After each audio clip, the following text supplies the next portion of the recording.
जब मैंने एसपी साहब को व्हाट्सएप मैसेज किया तो उन्होंने रिप्लाई पॉजिटिव दी। ये बहुत बड़ा अन्याय हुआ है राकेश पासवान जी के परिवार के साथ।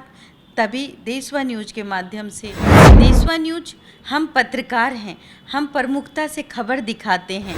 पुलिस चाह ले तो अपराधियों पर कमान लगा सकती है। एक पत्रकार के रूप में गए, लेकिन जब हम उनके घर गए तो मुझे पता चला कि दुख क्या होती है। मैं भीम आर्मी के अध्यक्ष से बात करना चाहूँगी कि आपने कहा था कि उस बच्चे को मैं पढ़ाऊँगा, उनके परिवार का खर्चा उठाएं, एक एक रुपया दे दें। एक एक रुपया देने से उसके परिवार का खर्चा उठ जाएगा। सब समाज में का हिस्सा हैं और आप नहीं चाहते कि बच्चे भटके, वो अच्छे रास्ते में जाएं। नमस्कार, मैं विकास सिंह और आप देख रहे हैं देशवा न्यूज। बीते दिनों लालगंज में 13 अप्रैल को राकेश पासवान के घर के चौखट पर ही 3 मोटरसाइकिल से गए हुए 5 अपराधियों ने ताबड़तोड़ 40 राउंड फायरिंग करके उनकी हत्या कर दी गई थी, जिसके बाद पूरे वैशाली जिले में एक हड़कंप का माहौल देखने को मिल रहा था और जितने भी उसमें अपराधी थे वो सभी बिहार छोड़कर फरार हो गए थे। पुलिस उनकी गिरफ्तारी के लिए एक मुहिम तो छेड़ी, लेकिन उनके हाथ अब तक खाली थे। और उसी दौरान खुद बबीता मिश्रा, देशवा न्यूज की ब्रांड एम्बेसडर, उनकी दुख दर्द को सुनने के लिए उनके घर पहुंचे और एक मुहिम छेड़ी कि जल्द से जल्द अपराधियों की गिरफ्तारी हो। इसको लेकर खुद बबीता मिश्रा एसपी तक पहुंची और एसपी से भी इस पर जानकारी ली कि अब तक इस पर क्या कार्रवाई हुआ है। तो बबीता मिश्रा को बताया गया था कि उनके ओर से एक टीम का गठन किया गया है और जल्द से जल्द इस पे गिरफ्तारी हो जाएगी। तो इस वक्त हमारे साथ खुद बबीता मिश्रा है, क्योंकि इस पे बड़ा अपडेट निकल कर सामने आ रहा है। मैम, जो अपडेट निकल के सामने आया है, देशवा न्यूज की एक मुहिम थी कि आप अपराधियों को जल्द से जल्द गिरफ्तार करवाना चाहते थे और अब इसमें मुख्य आरोपी जो हैं वो गिरफ्तार हो गए हैं, तो कैसे देखते हैं मैम? कहीं ना कहीं सभी जो भी पत्रकार हैं, अगर वो कर्मठ हैं, अगर वो किसी को इंसाफ दिलाने की कोशिश कर रहे हैं, तो वो कोशिश तब तक ना छोड़े जब तक कि वो मुकाम हासिल ना हो।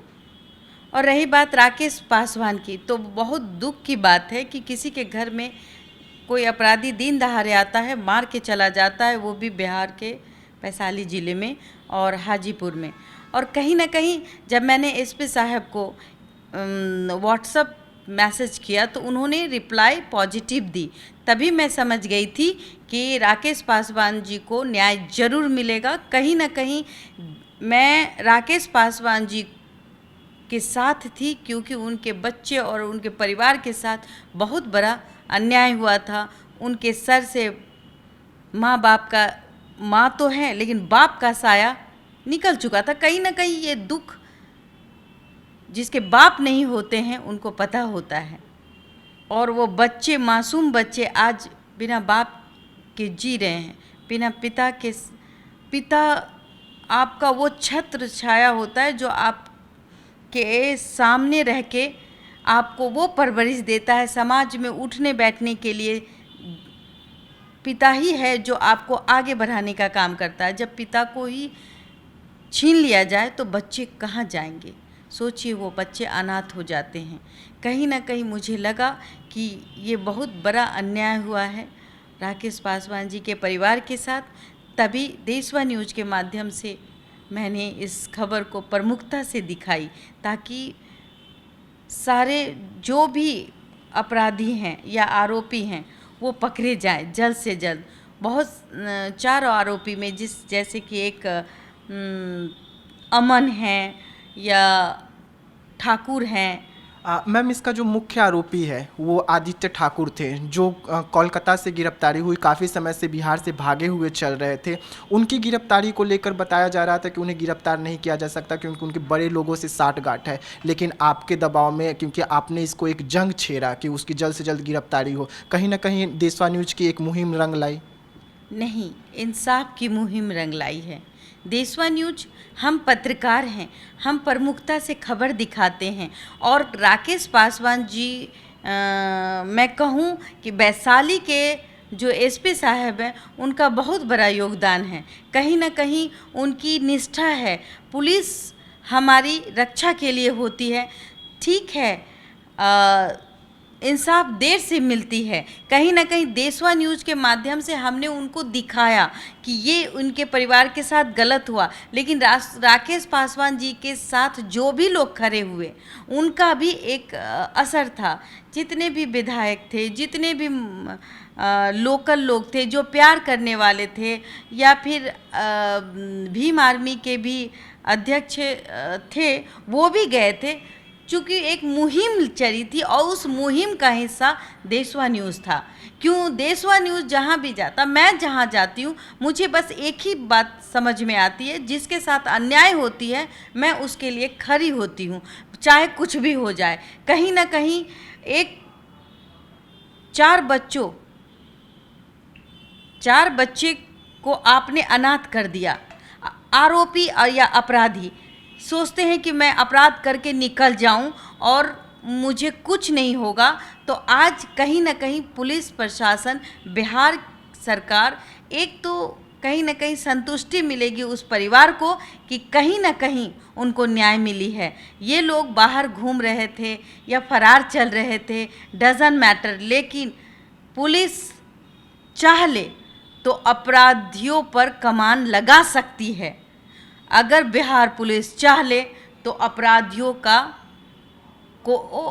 अपराधियों को हौसला कभी नहीं मिलेगी और अपराध करने से पहले 10 बार सोचेंगे, क्योंकि वो भी एक परिवार के वो भी एक अंग होते हैं, उनके भी फैमिली होते हैं, अपराधियों की भी फैमिली होती है।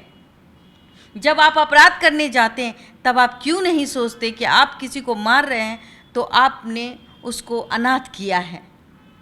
बस मैं इतना ही चाहती हूँ आज राकेश पासवान जी की कहीं ना कहीं आत्मा को शांति मिलेगी। इन जो भी आरोपी पकड़े गए हैं और हमारी न्यायपालिका फास्ट ट्रैक के तहत उनको सज़ा दिलाए, क्योंकि तभी समाज में हो रहे अपराधों पर नियंत्रण लगेगा। नहीं तो फिर हम पत्रकार हैं, हम जो भी अन्याय होता है हम उसको दिखाते हैं, चाहते हैं उसको सज़ा मिले और न्यायपालिका पर विश्वास रखते हैं, और हम देश के चौथे स्तंभ हैं। तो कहीं ना कहीं बहुत खुशी हुई कि देशवा न्यूज़ और जो भी लोग इस मुहिम का हिस्सा थे उन्होंने बढ़ चढ़कर राकेश पासवान जी का साथ दिया। उसमें देशवा न्यूज़ भी अपना काम किया। मैं ये नहीं कहूँगी कि मैं कोई क्रेडिट लेना चाहूँ, मुझे क्रेडिट नहीं चाहिए, क्योंकि मैं पत्रकार हूँ। पत्रकार के साथ देश का चौथा स्तंभ होता है मीडिया। मीडिया ही होती है जो आपकी आवाज़ बनती है। तो ध्यान रखें, आप कहीं भी कभी भी आपके अगल बगल में अपराध हो तो उस पे कहीं ना कहीं आप खुद भी, समाज के लोग आवाज़ उठा सकते हैं, तो शायद अपराधियों का मनोबल घटेगा। बस मैम, आप खुद एक माँ हैं और माँ होते हुए जब आप उस घटनास्थल पर पहुंची जहां पे आपने राकेश पासवान के बच्चों को देखा रोते बिलखते, और खुद को मतलब एक अलग तरीके से वो फील कर रहे थे कि उनके साथ क्या हो गया। हाँ, क्योंकि उन्हें भी यकीन नहीं हो रहा था कि उनके जो पिताजी राकेश पासवान है वो इस दुनिया में नहीं है। तो क्या बात हुआ था आपको उनकी बेटी से और उनकी पत्नी से? देखिए, पत्नी का सब कुछ पति ही होता है और मैं भी एक माँ हूँ। मुझे भी बहुत दुख हुआ जब हम गए, एक पत्रकार के रूप में गए, लेकिन जब हम उनके घर गए तो मुझे पता चला कि दुख क्या होती है। उस चार बच्चे को अनाथ देखा हमने, और शायद आज भी वो अनाथ ही हैं। इसलिए अनाथ हैं कि बच्चे अभी पढ़ने वाले हैं, बच्चों का भविष्य अंधकार में है, कौन पढ़ाएगा, ये सोचने वाली बात है। मैं भीम आर्मी के अध्यक्ष से बात करना चाहूँगी कि आपने कहा था कि उस बच्चे को मैं पढ़ाऊँगा, उस बच्चे का सहारा बनूँगा, तो उसके 3 बच्चे या 4 बच्चे उनके घर में हैं। आज वो अनाथ हैं, आज उसका सहारा नहीं है। पिता सबसे बड़ा सहारा होता है बच्चों का, अपनी पत्नी का। आज उसके पिता नहीं है। कहीं ना कहीं जब मैं वहाँ गई तो मैं भी रो रही थी, मेरा दिल रो रहा था कि काश ऐसा ना हो, किसी के साथ ना हो। कोई अपराधी बनता ही क्यों है और क्यों करता है? कुछ चंद पैसों के लिए या कुछ अहंकारों के लिए, स्वाभिमान के लिए, ईगो के लिए, तो ये गलत है। कहीं ना कहीं आपने 4 बच्चों की ज़िंदगी बर्बाद की है, एक माँ का जीवन छीना है, एक पत्नी का सुहाग छीना है। ये चीज़ हमें बहुत ज़्यादा खला। और मैं तो बस सहानुभूति रख सकती हूँ उस परिवार से। ये कह सकती हूँ कि नहीं, बच्ची पढ़े, अपने बाप का नाम रोशन करे, बच्चे लोग अच्छे परवरिश में जाएं। और कहीं ना कहीं आज उसकी माली स्थिति अच्छी नहीं होगी तो भीम आर्मी के जितने भी बिहार में जो भी योद्धा हैं, जिसको कहते हैं कि भाई आप भीम आर्मी के जवान हैं, तो मैं उन लोगों से निवेदन करती हूँ कि उनके परिवार को अंश दान करें, उनके परिवार का खर्चा उठाएं, 1-1 रुपया दे दें। 1-1 रुपया देने से उसके परिवार का खर्चा उठ जाएगा, वो अपने पैर पे खड़े हो जाएंगे, वो उनकी बच्ची पढ़ लेंगी, उनके बच्चे पढ़ लेंगे और कहीं ना कहीं एक समाज को एक अच्छा मैसेज जाएगा। और जो हो गया वो वापस नहीं आता है, बस अब उसके बच्चे बन जाएं। चूँकि उसकी माली हालत अच्छी नहीं है तो मैं बिहार सरकार से भी कहूँगी कि जल्द से जल्द कहीं ना कहीं उनको न्याय मिले, उनको उनके बच्चों को पढ़ने में एक मदद मिले, उसकी पढ़ाई पूरी हो पाए। बस यही तो मैं आशा करती हूँ। एक सब समाज का, एक सब लोगों का यही काम है, सब समाज में का हिस्सा हैं और आप नहीं चाहते कि बच्चे भटके, वो अच्छे रास्ते में जाएं। कहीं ना कहीं कहा जाए कि एसटीएफ की एक मेहनत और मुहिम ने रंग लाई और चारों आरोपी आज सलाखों के पीछे हैं। ये मेहनत और ये दिखाना कि आरोपी बच नहीं सकते, अपराधी अपराध करके बच नहीं सकता, वो जेल के सलाखों के पीछे ही जाएगा। तो अपराध करने से पहले आप 10 बार सोचें। मैं हाजीपुर के एसपी साहब से को धन्यवाद देना चाहूँगी कि उन्होंने एक तत्परता दिखाई और उन्होंने पब्लिक और पुलिस में एक संबंध स्थापित किया और न्याय की प्रक्रिया में वो खरे उतरे और आज जो भी आरोपी हैं जेल के सलाखों के पीछे हैं। और आप देख सकते हैं कि हम लोगों ने भी बहुत मेहनत की, लोगों ने भी बहुत उनका साथ दिया। वहाँ के हाजीपुर के जो जनता थी, उनके घर के जो लोग थे, उन लोगों का भी बहुत बड़ा योगदान था। और जितने भी हमें लगता है कि नेता लोग थे या भीम आर्मी के जो लोग थे, उन्होंने भी साथ दिया, तब जाके आज मृतक राकेश पासवान को कहीं ना कहीं न्याय मिलता हुआ मुझे दिखाई पड़ रहा है। धन्यवाद। जी हाँ, तो मुख्य आरोपी के साथ साथ 4 लोगों की गिरफ्तारी तो इस मामले में हो गई है, लेकिन अब देखने वाली बात यह होगी कि किस तरीके से राकेश पासवान के जो हत्यारे हैं उनको क्या सज़ा होती है और कब तक उन्हें सज़ा होती है, अब ये देखने वाली बात है। फिलहाल देशवा न्यूज़ में इतना ही। देश दुनिया की तमाम खबरों के लिए बने रहिएगा देशवा न्यूज़ में। तब तक के लिए मुझे दीजिए इजाज़त। धन्यवाद।